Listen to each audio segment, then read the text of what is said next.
নমস্কার বন্ধুরা, আমি অয়ন তোমাদের সকলকে আরও একবার আমার ইউটিউব চ্যানেল অয়ন কম্পিউটার একাডেমিতে স্বাগত জানাই। আজকে আমরা আলোচনা করতে চলেছি বেসিক কম্পিউটার কোর্সের চ্যাপ্টার 3 ওয়ার্ডপ্যাড নিয়ে। যারা আমার চ্যানেলটিকে এখনও সাবস্ক্রাইব করোনি তারা সাবস্ক্রাইব করে নাও, পাশে থাকা বেল আইকনটিকে ক্লিক করে দিও, তাহলে নতুন কোনো ভিডিও আসলে অবশ্যই তোমরা পেয়ে যাবে। ভিডিওটা ভালো লাগলে অবশ্যই লাইক কমেন্ট শেয়ার করতে ভুলো না, কারণ এই কোর্সে আমরা শিখতে চলেছি এবং শেখাতে চলেছি একদম বেসিক থেকে অ্যাডভান্স অব্দি। তো চলো দেরি না করে আজকের পর্বটা শুরু করা যাক।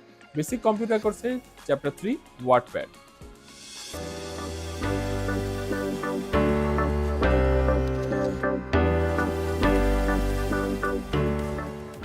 তো আজকে আমরা ওয়ার্ডপ্যাডের ফার্স্ট যে পার্টটা নিয়ে আলোচনা করব, অর্থাৎ পার্ট 1 নিয়ে আজকে আমরা আলোচনা করব এবং পরবর্তী পর্বে পুরো কমপ্লিট করব আমরা ওয়ার্ডপ্যাড, এবং ওয়ার্ডপ্যাডে কিছু কোশ্চেন অ্যান্সার থাকবে সেটা আমরা সলভ করে নেব। তো চলো সবার প্রথমে আমরা জেনে নিই কিভাবে আমরা ওয়ার্ডপ্যাড ওপেন করব। তো ন্যাচারালি যেভাবে আমরা পেইন্ট ওপেন করে থাকি সেমভাবেই আমরা কিন্তু ওয়ার্ডপ্যাড ওপেন করব। এই সার্চ অপশানে যাব, এই সার্চ অপশানে যাওয়ার পর এখানে ক্লিক করে নেব, দেন এখানে আমরা লিখে দেবো হচ্ছে ওয়ার্ডপ্যাড। লিখে দিলে একদম প্রথমেই দেখো চলে আসবে হচ্ছে ওয়ার্ডপ্যাড, যে আমাদের অ্যাপ্লিকেশনটা সেটা ওপেন হয়ে যাবে। এখানে ক্লিক করে দেবে, ক্লিক করার সাথে সাথে আমাদের কিন্তু এখানে ওয়ার্ডপ্যাডটা ওপেন হয়ে যাবে। ওপেন হওয়ার সাথে আমরা এখানে ম্যাক্সিমাইজ করে নেবো, ম্যাক্সিমাইজ করলে স্ক্রিনটা আমাদের এখানে বড় হয়ে যাবে। তো এই যে স্ক্রিনটা বা এই যে ইন্টারফেসটা আমরা দেখতে পাচ্ছি, এই ইন্টারফেসের মধ্যে আমরা পেইন্টেও কিন্তু অনেক কিছু জেনে এসেছি। কি জেনে এসেছি, যেমন বাঁদিকে যে কোনায় অপশনটা, এই জায়গাটাকে বলা হয় কুইক অ্যাক্সেস টুলবার, যার মধ্যে থাকে হচ্ছে আনডু, রিডু, সেভ।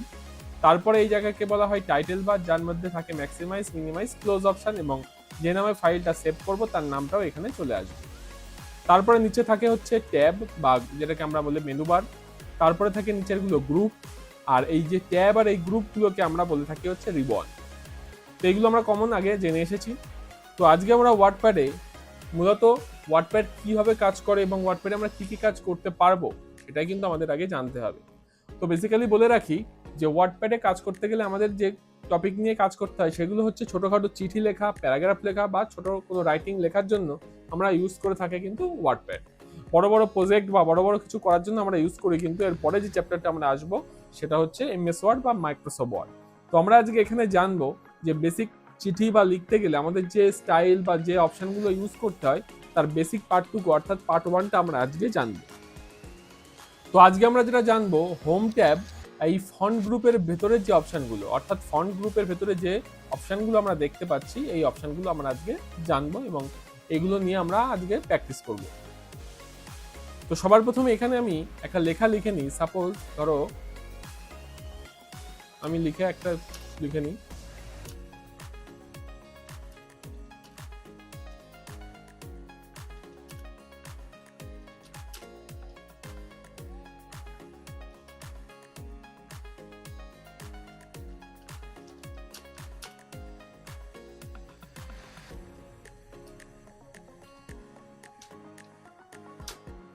তো এই জাস্ট এই টেক্সটটা আমি লিখলাম তোমাদের অপশানগুলো দেখানোর জন্য। তো এই টেক্সটটা লেখার পর আমরা সবার প্রথমে এই অপশানগুলো জানবো। তো সবার প্রথমে জানতে গেলে সবার প্রথমে কাজ হচ্ছে এই অপশানগুলো অ্যাপ্লাই করতে গেলে এই লেখার উপরে আমাকে এই টেক্সটটাকে কিন্তু সিলেক্ট করতে হবে। সিলেক্ট করার পর সবার প্রথম অপশান যেটা জানবো একদম বাঁদিকে, এই অপশানটাকে বলা হয় হচ্ছে কিন্তু ফন্ট অপশান, অর্থাৎ লেখার হরফ বা লেখার স্টাইল যদি আমরা পরিবর্তন করতে চাই তখন আমরা ইউজ করে থাকি কিন্তু এই অপশানটা, যেটাকে বলা হয় ফন্ট ফ্যামিলি। তো এখানে ক্লিক করার সাথে সাথে এখানে কিন্তু প্রচুর অপশান আমরা দেখতে পারবো। আমাদের যেটা প্রয়োজন সেই অপশানটা আমরা ক্লিক করলে অটোমেটিক সেই স্টাইলটা কিন্তু এখানে হয়ে যাবে। এটাকে বলা হয় হচ্ছে ফন্ট স্টাইল বা ফন্ট ফ্যামিলি, মানে হচ্ছে লেখার স্টাইল বা লেখার ফন্ট পরিবর্তন করা যায়। তোমাদের যেটা পছন্দ সেটা সিলেক্ট করবে, করে এখান থেকে যেটা অপশান ক্লিক করবে অটোমেটিক চেঞ্জ হয়ে যাবে। এটা গেল হচ্ছে ফার্স্ট অপশান। সেকেন্ড অপশান চলে আসি, যে এই 11 লেখা রয়েছে, এটাকে বলা হচ্ছে, এই জায়গাটাকে বলা হচ্ছে ফন্ট সাইজ, অর্থাৎ লেখার সাইজ থেকে বড় ছোট করার জন্য আমরা ইউজ করে থাকি কিন্তু এটা। তো এখন সিলেক্ট করার পর এখন 11 রয়েছে, যত নিচের দিকে বাড়াবো তত লেখা বড় হবে, যত উপরের দিকে তুলবো তখন এটা ছোট হবে। তো এইগুলো বড় ছোট লেখা করার জন্য আমরা ইউজ করে থাকি হচ্ছে এই অপশনটা, যেটাকে বলা হয় ফন্ট সাইজ।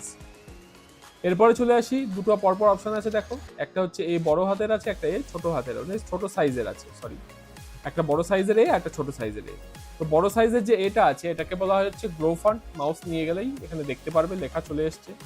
আর এটাকে বলা হচ্ছে শ্রিঙ্ক ফন্ট, অর্থাৎ গ্রো মানে বড় করা, শ্রিঙ্ক মানে ছোট করা। তো এই লেখাটাকে আমরা যদি এখন বড় করতে চাই তাহলে এই বড় এটাই ক্লিক করলে দেখবে এখানেও ফন্ট স্টাইলটা চেঞ্জ হয়ে যাবে। আর যদি এটা ছোট করতে চাও ফন্ট স্টাইলটাও ছোট হয়ে যাবে, ফন্টের সাইজটা। তাহলে এটা বড় করতে গেলে গ্রো, আর ছোট করতে গেলে হচ্ছে শ্রিঙ্ক ফন্ট আমরা ইউজ করে থাকি। তারপরে নিচে চলে আসি বি, মানে হচ্ছে বোল্ড, লেখাকে মোটা করার জন্য। এটা যখনই ক্লিক করবো লেখাটা দেখো মোটা হয়ে যাবে। অর্থাৎ আমরা যখন চিঠি বা কোনো প্যারাগ্রাফ লিখবো তার কোনো পয়েন্ট বা কোনো সাব পয়েন্ট করার জন্য আমরা কিন্তু বোল্ড ইউজ করতে পারি ন্যাচারালি। তো এরপরে চলে আসি আমরা তার পরের অপশন ইটালিক, অর্থাৎ আইতে আমরা ক্লিক করলে লেখাটা দেখো বেঁকে যাচ্ছে। মানে হচ্ছে কোনো লেখাকে বা কোনো ওয়ার্ডকে যদি আমরা কিছুটা বেঁকাতে চাই তখন আমরা কিন্তু ইটালিক অপশনটা ইউজ করে থাকি। এরপরে চলে আসে কি আন্ডারলাইন, এই ইউতে ক্লিক করলে দেখো তলায় আন্ডারলাইন হয়ে গেছে। এরপরে চলে আসছে কি এই তিনটে যে অপশন আমরা ইউজ করেছি এখানে কিন্তু অ্যাক্টিভ হয়ে আছে, তার জন্য এখানে কিন্তু পয়েন্টগুলো দেখো হাইলাইট করছে। যখনই আমরা সিলেক্ট করব করে এই তিনটে অপশন তুলে দেবো নিচেও দেখো কাজগুলো কিন্তু নর্মালি ফার্স্ট যে অবস্থায় ছিল সে অবস্থায় চলে আসবে। তার মানে কি সিলেক্ট করে যেমন অ্যাক্টিভ করতে পারবো, সিলেক্ট করে ডিঅ্যাক্টিভ অর্থাৎ বন্ধ করতে পারবো এই অপশনগুলো। এরপরে চলে আসে স্ট্রাইক থ্রু, অর্থাৎ এই পুরো লেখার মধ্যে কোনো ওয়ার্ডকে যদি আমি কেটে বাদ দিয়ে রাখতে চাই তখন সেটাকে সিলেক্ট করব, দেন আমরা এটাকে ক্লিক করে দেবো, তখন দেখো অটোমেটিক চলে আসবে হচ্ছে ক্রস বা এই কাটা মানে মাঝখান দিয়ে দাগ অপশন। তো এটাকে বলা হচ্ছে স্ট্রাইক থ্রু। তো এই অপশনগুলো আমরা মোটামুটি জানলাম। প্রথমে হচ্ছে ফন্ট স্টাইল, তারপরে ফন্ট সাইজ, তারপরে grow font, shrink font, bold, italic, underline, strike through. Then এরপরে একটা অপশন তোমাদের দেখাবো, সেটা হচ্ছে প্রথম অপশন রয়েছে সাবস্ক্রিপ্ট, দ্বিতীয় অপশন রয়েছে সুপারস্ক্রিপ্ট। তো এই দুটো অপশন দেখানোর আগে আমি এখানে একটা ছোট্ট ওয়ার্ড লিখে নিই, তোমরা হয়তো জানো। তো এইগুলো হচ্ছে সংকেত, আর একটা হচ্ছে আমি সূত্র লিখে নিই ম্যাথামেটিক্যাল। তো এরকম সংকেত লেখার জন্য আমরা নর্মালি কিন্তু এটা লিখছি টেক্সট, কিন্তু আমাদের দরকার কিন্তু এই টুটাকে নিচে আনা বা এই ফোরটাকে নিচে আনা। সেম ভাবে এটাই দরকার এই টুটাকে উপরে নিয়ে যাওয়া আর এই বিটাকে এই বি এর টুটাকে উপরে নিয়ে যাওয়া। তাহলে এই যে নিচে নামাবো তার জন্য অপশন ইউজ হয় এটা, যেটাকে বলা হয় সাবস্ক্রিপ্ট। এটা সিলেক্ট করব, করে আবার এটাই ক্লিক করব। আর যেটা উপরে নিয়ে যাব এই অপশনটাকে বলা হচ্ছে সুপারস্ক্রিপ্ট। ঠিক আছে, তাহলে সাবস্ক্রিপ্ট হলে নিচে নিয়ে যেতে হবে, যেটাকে সিলেক্ট করব, আর যেটা উপরে থাকবে সেটাকে বলা হয় সুপারস্ক্রিপ্ট। এবং এরপরে একটা জিনিস তোমাদের বলে রাখি, এটা 99% মানুষ ভুল করে, যে আমরা এই যে স্টাইলটা দিলাম দিয়ে একটা স্পেস দিয়ে আমরা এন্টার দিয়ে আমরা লেখা শুরু করে দিই। তাহলে কিন্তু আমাদের লেখাটা আমি যদি এখন যে কোনো কিছু টাইপ করি লেখাটা কিন্তু ছোট স্টাইলে হবে, মানে সাইজ ছোট হয়ে যাবে। যদি বলো কেন, তার কারণ আমার কিন্তু সাবস্ক্রিপ্ট বা সুপারস্ক্রিপ্টের অপশনটা কিন্তু অ্যাক্টিভ রয়ে গেছে। তাই যখনই তোমরা এখানে ক্লিক করবে, ক্লিক করার সাথে সাথে এই অপশনটাকে অফ করে নেবে, দেন এখানে ক্লিক করে তোমরা যখনই লিখবে দেখো লেখার সাইজ বড় হয়ে যাবে। না হলে কিন্তু এই এক অপশনটা অ্যাক্টিভ থাকলে নিচের লেখাটাও কিন্তু সাবস্ক্রিপ্ট স্টাইলে বা সুপারস্ক্রিপ্ট স্টাইলে শুরু হয়ে যাবে। এই জায়গাটা তোমাদের কিন্তু খেয়াল করতে হবে। তো এই অপশনগুলো আমরা মোটামুটি জানলাম, কারণ ছোটখাটো চিঠি লেখা বা যে কোনো প্যারাগ্রাফ লিখতে গেলে এই জিনিসগুলো আমাদের কিন্তু সবসময় কাজে লাগবে। শুধু এই সফটওয়্যারে না, এরপরে আমরা যত সফটওয়্যারে লেখালেখির কাজ করি না কেন এই অপশন কিন্তু আমাদের ঘুরে ফিরে কাজ করতেই হবে। তো এইগুলো আমাদের কিন্তু মনে রাখতে হবে। তো এরপরে আমরা যেটা চলে আসবো সেটাকে বলা হচ্ছে ফন্ট কালার বা টেক্সট কালার, মানে লেখার যে কালার এটা ব্ল্যাক আছে, এই ব্ল্যাক কালারটাকে যদি আমরা চেঞ্জ করতে চাই তখন আমরা ইউজ করে থাকি হচ্ছে এই অপশনটা।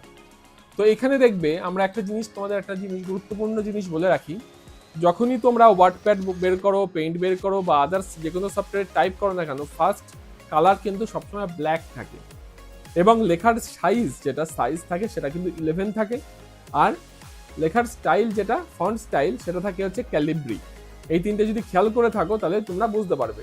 ডিফল্ট মানে হচ্ছে আগের থেকেই যেটা থাকে সেটাকেই বলা হচ্ছে ডিফল্ট। যেমন স্টাইল থাকে ক্যালিব্রি, সাইজ থাকে 11 আর কালার থাকে হচ্ছে ব্ল্যাক। তোমরা নর্মালি যখন লিখবে এগুলো দেখতে পারবে। তোমরা তারপরে চাইলে লেখার কালার চেঞ্জ করতে পারো, লেখার সাইজ বড় করতে পারো এবং লেখার স্টাইলটাকেও চেঞ্জ করতে পারো। তো এই জিনিসগুলো আমাদের কিন্তু মাথায় রাখতে হবে। তো এরপরে চলে আসি লেখার কালার। তো নর্মালি লেখার কালার যদি আমাদের পরিবর্তন করতে হয় তাহলে লেখাটাকে সিলেক্ট করব, দেন এ লেখা রয়েছে নিচে দেখো, তার নিচে ব্ল্যাক কালার, যেহেতু এখন ব্ল্যাক আছে তাই ব্ল্যাক কালারটা এখানে শো হচ্ছে। এখানে ক্লিক করে তোমরা যে অপশনে ক্লিক করবে অটোমেটিক সেই কালারটা কিন্তু চেঞ্জ হয়ে যাবে। ঠিক আছে, তোমরা যদি আবার অন্য কালার দিতে চাও, ধরো আমি এই কালার দেবো, তাহলে সেই কালারে হয়ে যাবে। তো লেখার কালার চেঞ্জ করতে গেলে আমরা ইউজ করে থাকি হচ্ছে এই অপশনটা। এবং আগের জায়গায় যদি নিয়ে আসতে চাই তো আমরা আন্ডু অপশন ইউজ করবো। আন্ডুর কাজ কি? আন্ডু অপশনের কাজ হচ্ছে, আমরা পেইন্টেও শিখেছি যে বর্তমানে যে অবস্থায় আমার কাজটা পড়ে আছে তার পেছনে অর্থাৎ তার ব্যাকে যে কাজটা করেছিলাম সেই জায়গায় নিয়ে আসা, এটাকে বলা হয় হচ্ছে আনডু। যতবারই আনডু করবো ততগুলো ব্যাকে যাবে, যতগুলো আমরা ব্যাকে আমরা কাজ করে এসেছি। এরপরে চলে আসি লাস্ট এন্ড ফাইনাল অপশন, আমরা জানবো হচ্ছে টেক্সট হাইলাইট কালার। অর্থাৎ এই পুরো লেখাটার মধ্যে যদি কোনো লেখাকে আমরা হাইলাইট বা কোনো ওয়ার্ডকে যদি আমরা হাইলাইট করতে চাই তখন ইউজ করে থাকি হচ্ছে এই অপশনটা। তার জন্য আমাদের দরকার যে কোনো একটা ওয়ার্ড সিলেক্ট, দেন আমরা এখান থেকে যে কোনো একটা কালার চুজ করে নেবো, দেখো এটা হাইলাইট হয়ে যাবে। তো হাইলাইট করতে গেলে আমরা টেক্সট হাইলাইট অপশন ইউজ করে থাকি। তো আজকে আমরা পেইন্টের পরে যে থার্ড চ্যাপ্টারটা শুরু করলাম, সেই চ্যাপ্টারে আমরা ফার্স্ট পার্টে আমরা আজকে দেখলাম change text formatting. Total point রয়েছে বা অপশন রয়েছে 12টা, অর্থাৎ 12টা অপশন আমরা জানলাম। আরেকবার রিপিট করে দিচ্ছি নামগুলো: font style, font size, grow font, shrink font, bold, italic, underline, subscript, superscript, strike through, font colour, text highlight colour. এই 12টা অপশন কিন্তু আমরা আজকে জানলাম। তো এইগুলো নিয়ে তোমরা প্র্যাকটিস করবে। কোনো জায়গায় যদি ডাউট থাকে, কোনো অসুবিধা থাকে, অবশ্যই আমাকে কমেন্টে জানাবে, আমি তোমাদের ডিটেলস বলে দেবো। আর ভিডিওটা যদি ভালো লেগে থাকে তাহলে অবশ্যই কিন্তু লাইক, কমেন্ট, শেয়ার করতে ভুলো না এবং বন্ধুদের শেয়ার করে দিও, তাহলে এরকম জিনিস তারাও শিখে ফেলতে পারবে। আর যারা নতুন দেখছো তারা অবশ্যই কিন্তু চ্যানেলটিকে সাবস্ক্রাইব করে নাও। তো চলো বন্ধুরা, পরবর্তী ভিডিওতে দেখা হচ্ছে। তোমরা সবাই ভালো থাকো, ধন্যবাদ।